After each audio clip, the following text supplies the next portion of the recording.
Hola, ¿cómo están? Espero estén muy bien, estén en sus casas, en sus trabajos, haciendo ejercicios, haciendo lo que sea, espero estén en excelentes condiciones.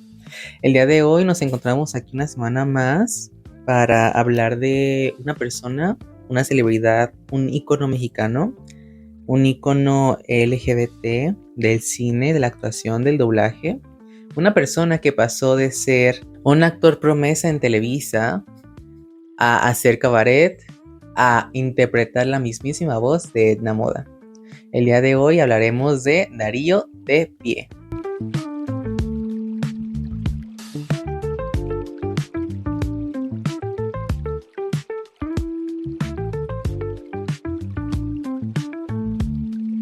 Hay actores que buscan toda su vida la fama. Hay otros que la fama llega a ellos. Pero Darío Tepié es alguien muy especial. Es alguien que pasó de ser una promesa en Televisa, a actuar en el cabaret LGBT, en el cabaret humorístico, a la improvisación, a interpretar a nada más y nada menos que la mismísima Edna Moda de Los Increíbles. Darío Tepié es un actor que nació el día 19 de febrero de 1962 en Guadalajara, Jalisco, con su nombre de pila, Darío José Pie Arnaiz. Aunque nació en tierras tapatías, en la tierra de la torta ahogada, Darío Tepié se educó y se moldeó en la Ciudad de México, donde por aquellas épocas se encontraba mucho el arte y la evolución de choques vibrantes, de etnias, de estilos. Entonces, Darío Tepié desde su infancia comenzó a tener como este tipo de escuela, la cual le enseñó a estar siempre en constante cambio. Darío Tepié en sus entrevistas siempre cuenta de forma humorística que él se crió desde la actuación unicelular y literalmente su primera actuación en teatro fue en una obra infantil donde era una Fue tu célula. trayecto de formación actoral. ¿En qué escuelas estudiaste, Darío, y por qué estudiaste en esas escuelas? Fíjate que mi hermana estaba en la Boca 2 y entró al taller de teatro y yo me colé, yo estaba en la secundaria. Yo nunca entré al Politécnico ni a la vocacional, pero disfruté de los beneficios de tener un maestro de teatro durante esa etapa. Y justamente de ahí brinqué a trabajar ya que me pagaran un sueldo como actor. Estaba yo estudiando periodismo, entonces y una amiga me recomendó. Quería ser periodista. O tal vez estudiar relaciones internacionales, estaba en un tronco común. Y entonces una de estas compañeras de secundaria y preparatoria, que ya estaba como profesional, un poquito mayor que yo, me recomendó y empecé a trabajar antes que estudiar formalmente. Trabajé un par de años entre esa obrita infantil en la que yo hacía un microbio y entonces siempre digo que empecé desde la escala unicelular en esto, empecé de virus y llegué a roña, así que bueno, creo que hay congruencia en el camino, ¿no? Entonces, Buscando profesionalizarse, estudió en el Foro EON bajo la dirección del legendario Sergio Bustamante. Fue ahí donde cruzó caminos con mentes brillantes e igual de rebeldes como Regina Orozco y Astraí Tajat. Más tarde, pulió su técnica en el Centro de Educación Artística CEA en Televisa y tomó talleres clave con la maestra de cabaret político Jesús Rodríguez. El terreno ya estaba listo.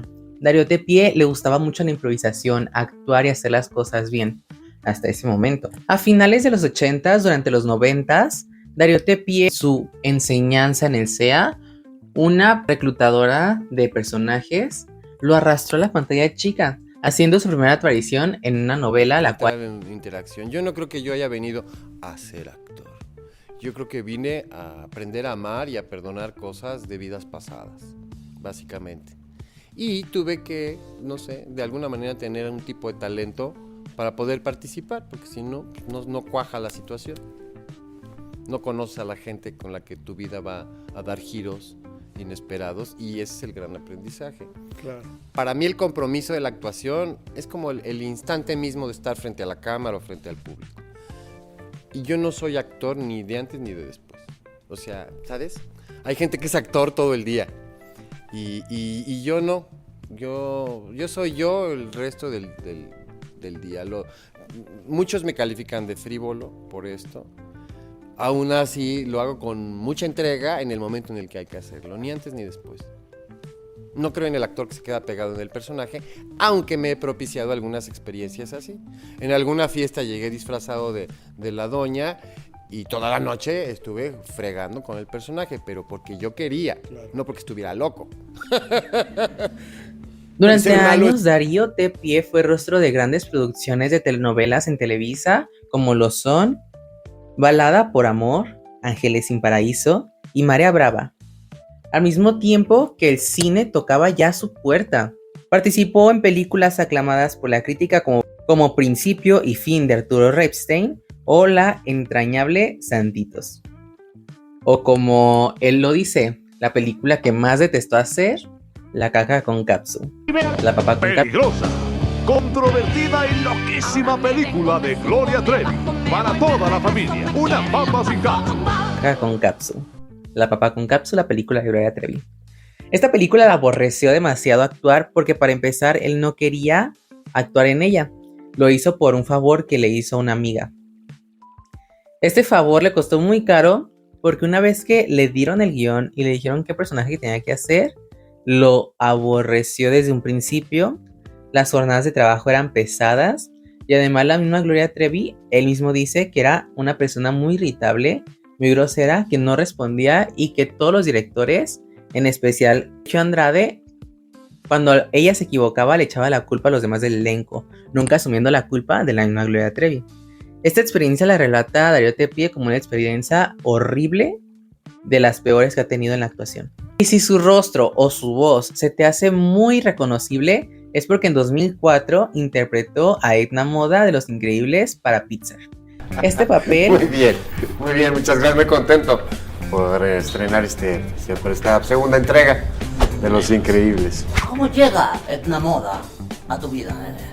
¿Cómo es que te contactan para la primera película de Los Increíbles? Fue Ricardo Tejedo quien me buscó directamente, me pidió que grabáramos una prueba con la voz de la Roña y decidieran quién se quedaba, ¿no? Y me tocó a mí.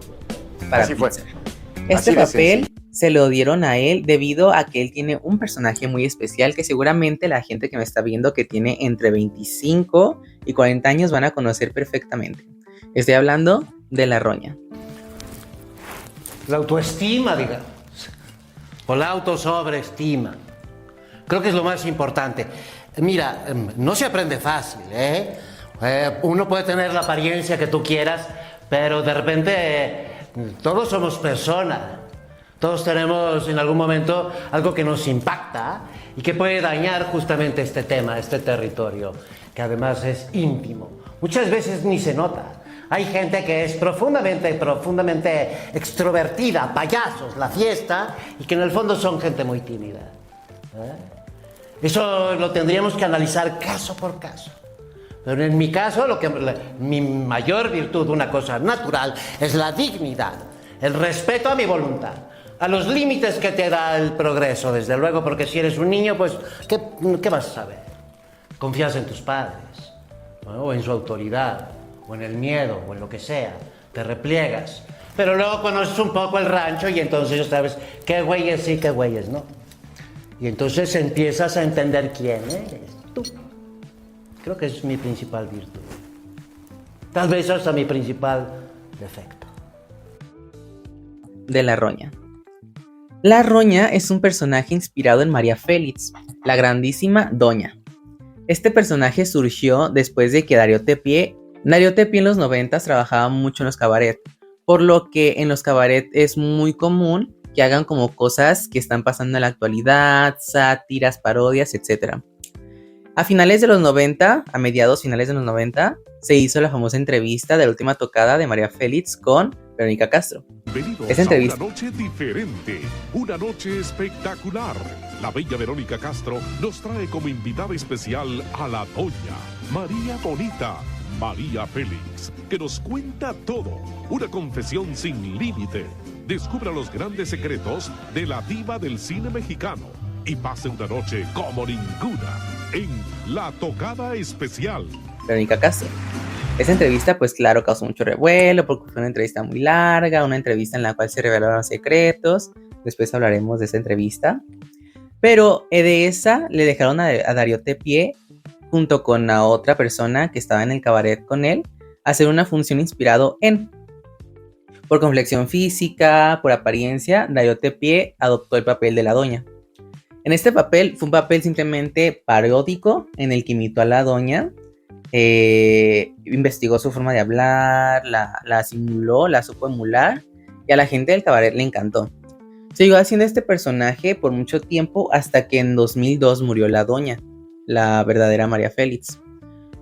Por lo que él optó por hacer de este personaje como una entidad fantasma, adoptando el nombre de la Roña para pues hacer como parodia al nombre de la doña y además transformando su drag.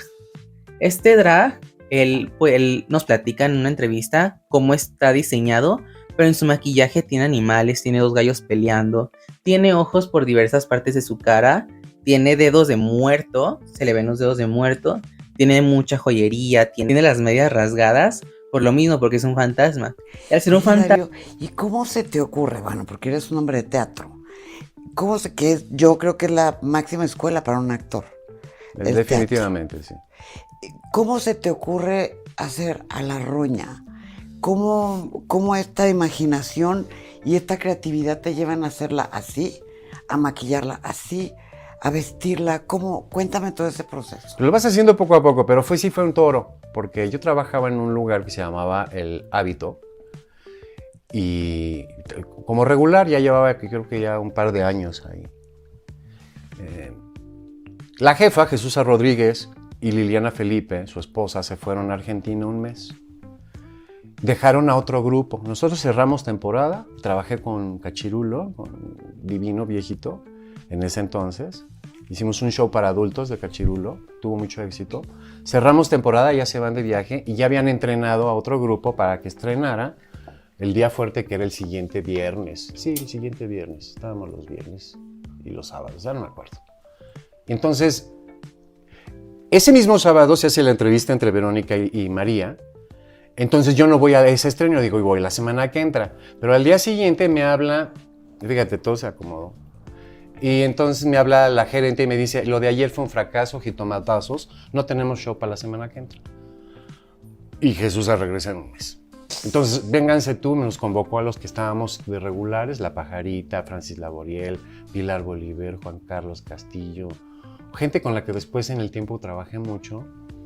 Y inventaron eso, de que la entrevista, como el cabaret se nutre, es periodístico, ¿no? Tiene el polo político, pero también lo actual y tal. Entonces, la entrevista fue un hit de televisivo para la Vero y para María. Entonces hicimos una parodia de eso y decidieron que yo podía ser a María.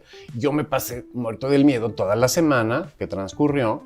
Además nos iban entregando una hoja cada día del libreto, porque Malú Guacuja, que es un genio, pues tampoco fue de escríbetelo, pues no, apréndanselo, ¿no? Ya salió esto, apréndanselo. Y fue un hitazo. Un hitazo. Estrenamos con apuntador, ¿eh? Yo nunca había hecho cabaret con apuntador. Pues no nos lo sabíamos. No. Además, entre que, a ver, ¿y qué me voy a poner? ¿De dónde sacas? Por suerte, Jesús tenía una bodega de cosas y de la basura sacamos cosas que se convirtieron en trajes de noche y de lujo. De la basura. De ese costal que tiene, ese ya lo van a tirar. A ver, y hacía un vestido de lentejuelas para la Vero y cosa rarísima que me hicieron un como peplo era de una cosa que habían hecho una ópera y era cartón con diamantina, cosido a una cosa de licra, pero de lejos parecía un Gaultier, te lo juro. Bien Madonna. Lo de arriba, y luego pues ella usó pantalones, pues yo puse unos pantalones bombachos, le hicieron una cosa así, un rebullón dorado, todo así, teníamos costurera y todo así. El día del estreno, a Pilar le cosían el vestido así, porque no tenía así, o sea, todo de bomberazo. Y fue un hit. ¿Y del maquillaje? Eso ahí... Yo lo resolví para ella y para mí, porque tengo habilidad. Y después se fue haciendo más una cosa de concepto, en donde yo en el maquillaje retrato animalitos y hay una fauna en la cara. Los ojos son unos gallos, tienen unos ojos aquí. La nariz es un antílope, la boquita es una mariposa. Las cejas. Las cejas son unos delfines, en la mitología del personaje, ¿verdad? Aquí tiene un torito con unos ojitos, le pongo ojitos por todos lados, entonces yo juego con eso. Le hago una historia, es un poco como cabaret de bolsillo, digamos. Y como tantos años lo he hecho, pues siempre sale algo nuevo. A veces me doy cuenta de que, ay, qué tonto, nunca te habías... O sea, te había ocurrido hacerlo de esta manera, el maquillaje, y lo voy cambiando. No termina, y como es efímero, pues no hay cómo guardarlo. Es un fantasma. Y al ser un fantasma no tiene miedo de decir la verdad. Habla sin tapujos de política, de la sociedad, de los altos mandos, hablando incluso de la mitología y siendo como un ser de élite. Todo esto... Te puedo decir que la historia es una mentira completa. ¿Por qué? Los últimos 1000 años son una mentira en la historia. Cuéntanos la verdad de la Pues historia. tenemos tiempo, porque son 1000 años. Muy brevemente, ¿cuáles son las mentiras más importantes de la Si tú te historia? vas a los mapas antiguos que llegan hasta el siglo XVII, todavía el XVIII, hay un gran imperio que abarca todo el norte de América y todo el norte de Eurasia que se llamaba Tartaria. ¿Por qué no nos dicen en los libros de ese gran imperio tártaro? ¿Por qué?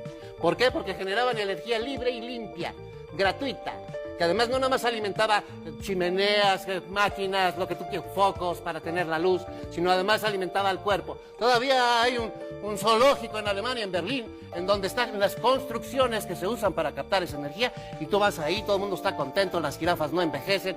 Es un ejemplo vivo todavía. Y han sido las guerras y catástrofes creadas las que han destruido todo lo que había en esa arquitectura genial que le llaman el Renacimiento. Nada de Renacimiento, eso ya estaba ahí. Eso no se construyó en el Renacimiento. Eso todo está inventado. Desaparecieron. Las escuelas jesuitas editaron los libros de historia que después se volvieron los textos oficiales en todos lados, y el darwinismo le puso más y Freud la acabó de joder. Casi nos vamos, Roña. ¿Qué nos dices? No Dile sé. algo al auditorio antes de irnos. Pues que miren, que busquen, que se informen, no se dejen engañar. Porque además a lo que quieren es que los lleven a todos ustedes a una gran decepción. Les van a elevar los ánimos por los cielos y luego los van a dejar caer. Si las mujeres quieren ser, de veras, salvaguardar este país y a sus hijos, y los hombres también, tienen que mirar hacia los bancos, hacia quiénes son los dueños del dinero y cómo lo manejan. Lo que es la famosa economía y cómo, sí, el financierismo puede acabar con un país en 5 minutos o levantarlo. Depende de las negociaciones que se tengan entre nuestros líderes y ellos. Y la mayoría, pues, es por corrupción. Así que ahí es donde tienen que estar los ojos. No en si pues, tenemos derecho o no tenemos derecho a abortar o no. Lo que tenemos que es enfocarnos en quién es el verdadero enemigo. Los bancos. Para México. Los bancos centrales. Tu última conclusión para los mexicanos, para este país que tanto amas. Bueno, miren, México le viene un futuro muy terrible por un momento y luego puede ser de luz, pero depende de nosotros, de que entendamos que la tierra es un ser vivo y que así como tenemos brazos, piernas, cerebro, corazón, México es una parte, un órgano de este hermoso planeta que está vivo, consciente, que nos ama, que nos da el cuerpo, que nos da toda la materia. Todo lo que vemos aquí, todo, hasta eso que es virtual, todo lo da la tierra, todo. Y no le damos las gracias cada vez que nos levantamos. Cada vez que nos levantamos al cielo y a la tierra, ¿ah? Comprendiendo que somos una intermediación, somos privilegiados y que, bueno, pues que no se dejen engañar. Todo esto bajo su personaje, sí, pero él también estudiando por fuera metafísica, es un apasionado de la metafísica. En 2002 pues empezó a ser más popular el personaje de La Roña. Entonces le invitaron a hacer el papel de La Roña en su propia sección en el programa Desde Gallola. Este programa LGBT que marcó una infancia y una época muy exacta en la cultura mexicana. Pero este personaje de La Roña pues lo llevó. Al principio Darío Tapia no estaba tan emocionado por hacer este traspaso porque sentía que iba a explotar mucho el personaje y ya no lo iba a disfrutar. Pero lo disfrutó, realmente disfrutó el personaje. Como muchos de los actores de Desgayola saben, no hicieron la gran ganancia, pero sí se dieron a conocer muchísimo más y les dio mucha exposición. Pero Tapia comenzó a hacer La Roña, fue siendo más reconocido poco a poco y siempre ha tenido esta forma de hablar muy marcada.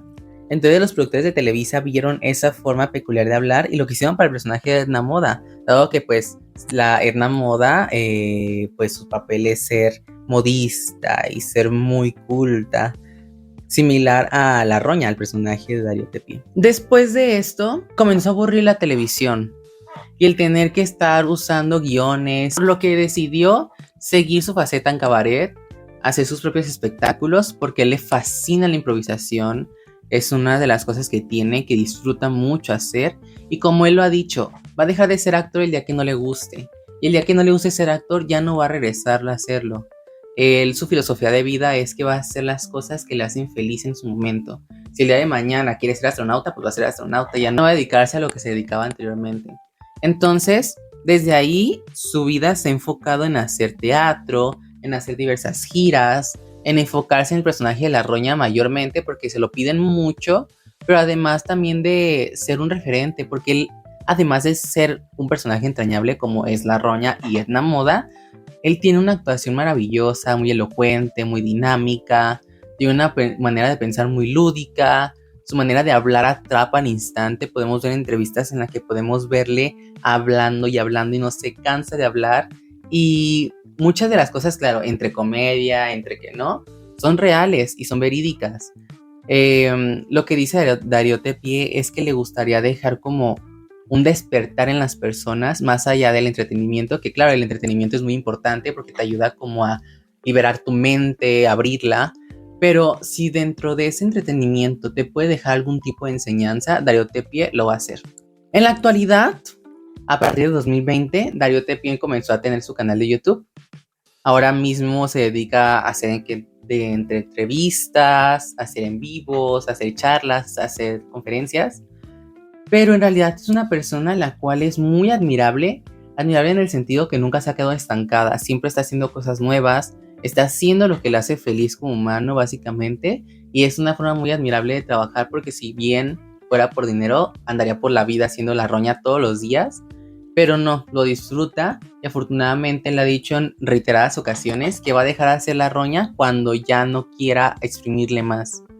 Entonces sí, Darío Tepié es un gran actor, un gran drag, un gran exponente de la comunidad LGBT en México, quien tiene miles de historias. Y afortunadamente vivimos en una época en la que aún podemos agradecerle por todo el trabajo que ha hecho, por todas las risas que nos ha dado, por todo lo que nos cuenta y nos enseña un poco de su sabiduría. De mi parte ha sido todo. Creo que esta biografía ha sido muy concreta. Darío Tepié es una persona muy especial para mí en lo personal porque como actor es una gran inspiración, como persona una gran admiración. Entonces definitivamente vale la pena que chequen a este actor, que vean sus cortos si no los conocen, que vean sus sketches y les va a gustar. Yo sé que sí. Por mi parte ha sido todo. Muchas gracias. Una semana más. Es de mi agrado informarles que hace una semana me llegó las estadísticas que somos el podcast número 105 en Apple Podcast de Sociedad y Cultura. Entonces, pues nada, estamos en el lugar 105. No es el número 1, pero ahí vamos poco a poco. Espero tenerles aquí muchos días, semanas, meses, años más. Esperemos que sean años. Y les agradezco mucho por eso. De verdad me hace muy feliz que me vean por tanto tiempo y que además pueda dejarles algún tipo de enseñanza o de cultura o pues aunque sea dejarlos pasar el tiempo. De mi parte ha sido todo. Mi nombre fue Sadkiel Cubeiro y esto fue el podcast en una biopopgrafía más.